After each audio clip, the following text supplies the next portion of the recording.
المسجد. دخلت مرة في عشاء معزوم عليه، فلما جعلت أسلم على الناس مددت يدي لأحدهم فهز رأسه وقال مرحبا يا شيخ، ما مد يده، فاستغربت ونظرت إليه فإذا يداه مقطوعتان من عند الكتفين. ما أدري هل ولد هكذا ولا أصيب بمرض أو حادث، ما أدري، المهم ليس له يدان. فجلست، وزعوا القهوة وهو ينظر إلى فناجين القهوة تمر، يتمنى لو واحد يتصدق عليه يصب له فنجان ويبدأ يشربه. ينظر إلى التمر، أطيب أنواع التمر بين يديه، يتمنى لو واحد أخذ تمرة وحطها في فمه وبعدين لما يأكلها يضع يده مرة أخرى عشان يأخذ النواة. قلت في نفسي ربي أوزعني أن أشكر نعمتك التي أنعمت علي. ترى لو احتاج هذا إلى الحمام من سيذهب به؟ دخل الحمام وينزع ملابسه، فإذا قضى حاجته ألبسه، وضأه ثم ألبسه الملابس مرة أخرى.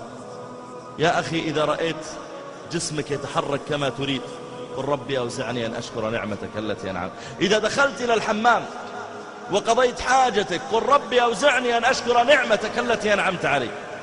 دخل بعضهم على أحد الملوك فطلب الملك شربة ماء، فقال له يا أيها الملك لو منعت عنك هذه الشربة بما تشتريها، لو قيل لك ما نعطيك هالماء إلا لين تشتريه، قال والله أشتريه وأدفع حتى أصل إني أدفع نصف ملكي.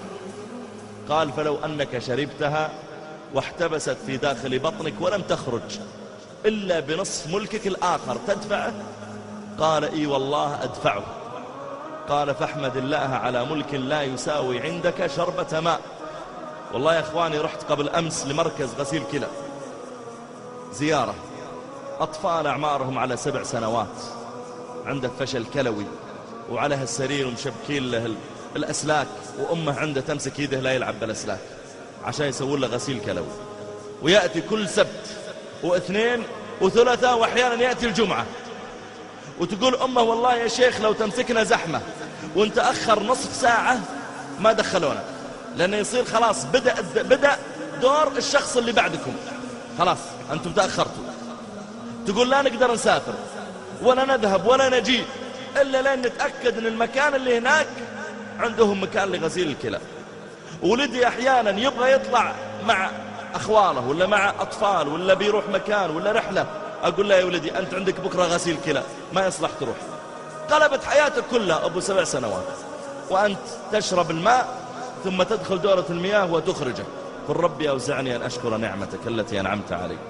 إذا رأيت بنتك أو زوجتك أو أمك ومحارمك مستورات ما حد تعرض لهم ولا حد اغتصبهم ولا حد يهددهم صور، ولا هربانة بنتك ولا أختك، دخلت ولقيت البيت آمن، قل ربي أوزعني أن أشكر نعمتك التي أنعمت علي.